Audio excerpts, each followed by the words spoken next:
podemos darnos cuenta de manera general que existen una serie de problemas estructurales que van a limitar dicho ejercicio de la ciudadanía y todo lo que implica. En primer lugar, o mejor dicho, entre todos estos problemas hemos considerado estos cuatro y uno más que voy a mencionar más adelante. En primer lugar está la desigualdad socioeconómica. ¿Y a qué refiere? Pues se refiere a la pobreza, a la informalidad, como factores que limitan la participación cívica.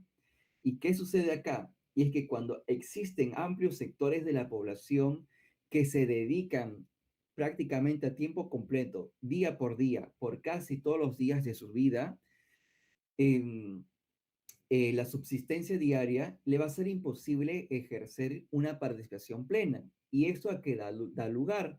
Da lugar a que se debilite el involucramiento pleno en los procesos deliberativos, a que aumenta la vulnerabilidad frente al clientelismo y se normaliza el voto instrumental. ¿Y qué es el voto instrumental? Es aquel voto que uno da a cambio de un favor o un beneficio que es inmediato. No obstante, la desigualdad no únicamente va a ser económica, es decir, si bien tiene su origen en una serie de factores que ha dado lugar que la economía tenga ciertas desventajas o sea desigual para ciertas personas, esta desigualdad da lugar a una desigualdad en cómo se reparte y pero sobre todo cómo se hace uso del poder político. Por otro lado, tenemos el centralismo político administrativo. Y es que, si bien formalmente el Perú es un país descentralizado, la realidad se va a suceder que las decisiones estratégicas, es decir, más importantes, no se toman en las regiones y en las localidades, sino que se continúan dando en Lima, es decir, en la capital. Y da lugar esto a la percepción de una lejanía del Estado, es decir, que el Estado es lejano, que es desinteresado respecto a las personas y que es su razón de ser, la baja identificación con instituciones nacionales y la sensación de exclusión por parte de las regiones que son periféricas a la capital.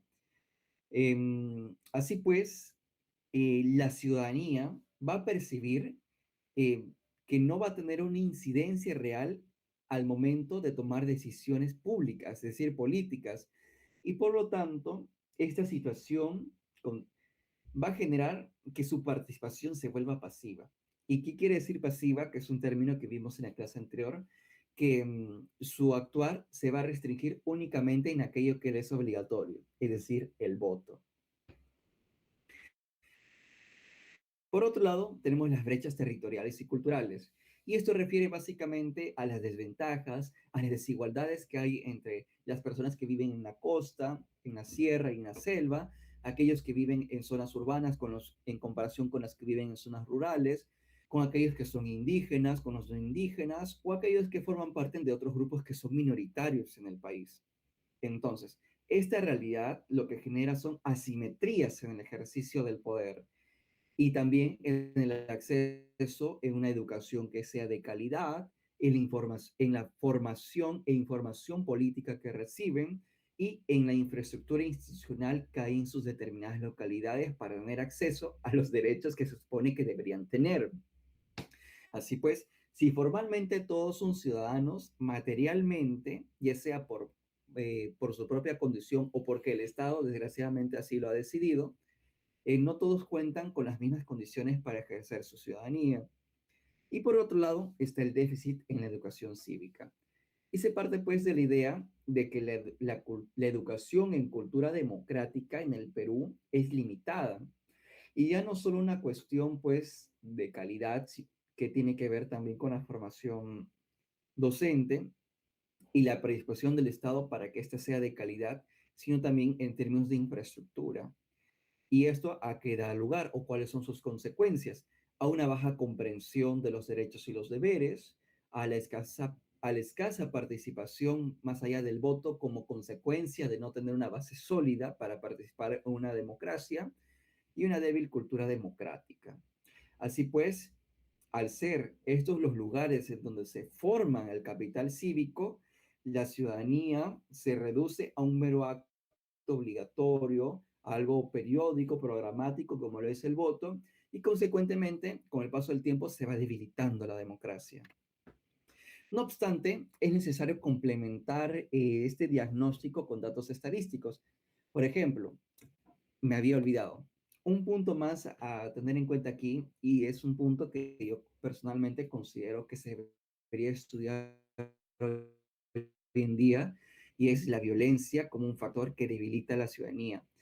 Y aquí yo hago una analogía con la época, con la violencia ejercida por el Estado y los grupos terroristas o subversivos entre las décadas del 80 a los 2000, aunque yo creo que se podría retroceder aún más a los 60, en tanto que se le atribuye en la academia, es decir, en el grupo académico que estudia esto, al debilitamiento no solo de los partidos políticos, sino también en cómo se organiza la ciudadanía de manera independiente, en tanto que esta violencia la atemoriza y por lo tanto la desarticula o debilita en la manera en cómo ésta se desarrolla y cómo y en la efectividad que éste tiene en la práctica que ellos desean. Entonces, esta misma situación hasta cierto punto lo puedo llegar a ver en la realidad actual, con la diferencia que la violencia estaría siendo ejercida principalmente por las organizaciones criminales, las grandes organizaciones criminales nacionales e internacionales.